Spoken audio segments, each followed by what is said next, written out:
আমার বড় যা আমাকে তার ঝাঁ চকচকে রান্নাঘরে ঢুকতে দিত না। আমি রান্নাঘর নোংরা করে ফেলবো এই অজুহাতে। আমি থালা বাসন মাজলে তার পছন্দ হতো না।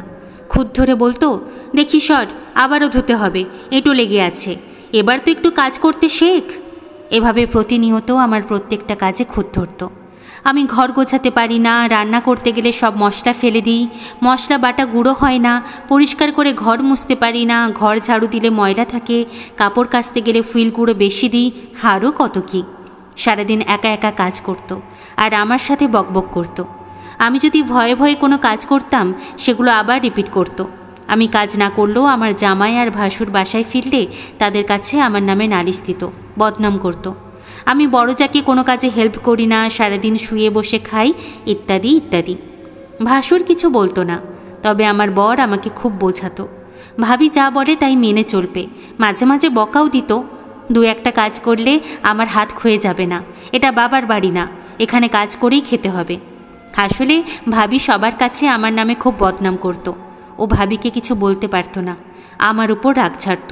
শেষে এমন একটা পরিস্থিতি তৈরি হলো, ভাতের থেকে কথাই বেশি হজম করতে হতো আমাকে।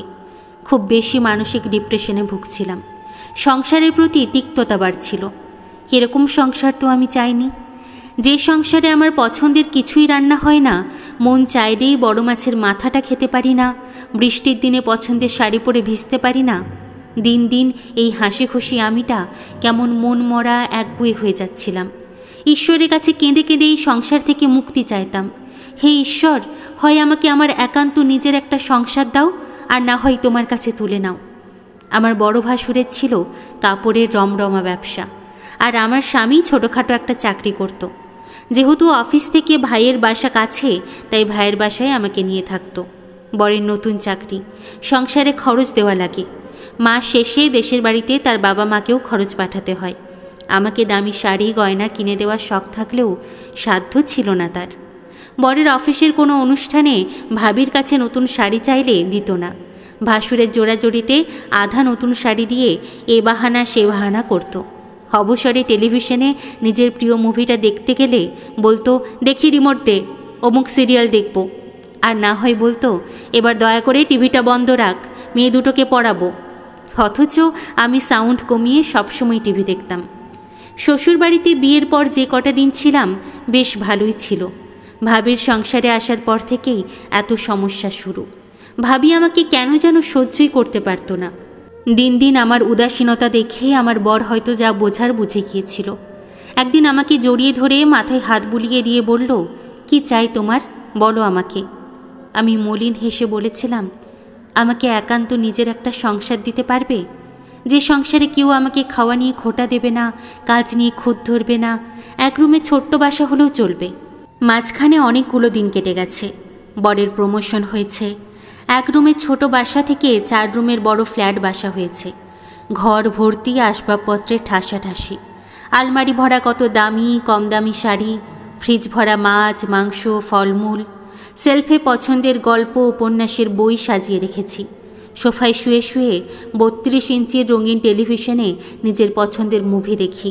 মন চাইলে নীল শাড়িটা পরে ছাদ বাগানে গিয়ে বৃষ্টিতে ভিজি, কিংবা ইলিশ মাছ ভাজা দিয়ে খিচুড়ি খাই।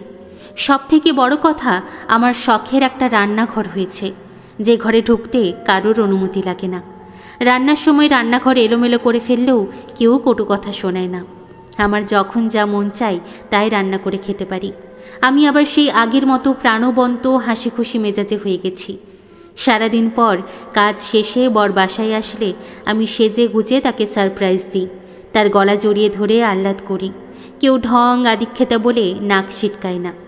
আর আমার সেই বড় যা একদিন দুদিন পরপরই তার মেয়েদের নিয়ে আমার বাসায় আসে। মেয়েরা তার কাকির কাছে এটা সেটা খাওয়ার বায়না ধরে। আমি হাসি মুখে রেঁধে দিই। তারা খুশিতে ইয়া কি মজা বলে আমার গোছানো ঘর এলোমেলো করে। বড় যা তার বরের ব্যবসায় লস খাওয়ার দুঃখের গল্প শোনায়। তাদের সংসার খরচ, বাসা ভাড়া, কারেন্ট বিল, মেয়েদের পড়াশুনো সহ হাবি জাবি খরচ চালাতে হিমশিম খেতে হয়। তাদের কতদিন ইলিশ কাতলা মাছ খাসির মাংস খাওয়া হয় না চড়া দামের জন্য। আমি গল্পের ফাঁকে টুপ করে উঠে গিয়ে ফ্রিজ খুলি। খাসির মাংস, বড় ইলিশ মাছের টোবলা দুটো বের করে পানিতে ভেজাতে দিই।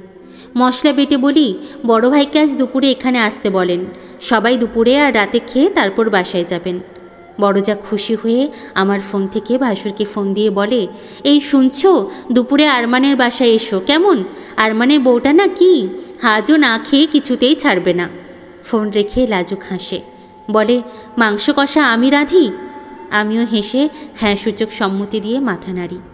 আমাকে বড়জা বলে, তুই বরং এই ফাঁকে পোলাও, বেগুনি আর ইলিশ ভাপা করে ফেল, আর আরমানকে ফোন করে বল দই আর কোকাকোলা আনতে। আমি ইশারায় ফ্রিজ দেখিয়ে বলি, ওগুলো বাসাতেই আছে। যে বড়জা একসময় আমাকে তার রান্নাঘরে ঢুকতে দিত না, সারাক্ষণ আমার এ কাজে সে কাজে খুঁত ধরত, সে এখন আমার রান্নাঘরে কি আরামেই না রাঁধছে। শুধু কি তাই, আমার রান্না করা খাবার কিংবা হাতে বানানো খাবারগুলো কি তৃপ্তি নিয়ে খায়।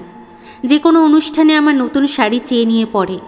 সে কিন্তু তার করা ব্যবহারের জন্য মোটেও অনুতপ্ত বা লজ্জিত না, উল্টে এখন গর্ব করে সবাইকে বলে বেড়াই তার জন্যই নাকি আমি এত টিপটাপ ঘর গোছানো শিখেছি, মজা করে রান্না করা শিখেছি, আরও কত কি। অথচ সে কোনোদিন তার রান্নাঘরে আমাকে ঢুকতেই দেয়নি। ওই একটা প্রবাদ আছে না, পাগলের সুখ মনে মনে। তবে দুটো কথা আমি মনে প্রাণে বিশ্বাস করি, ধৈর্য ধরলে সুফল, আর অধৈর্যে কুফল।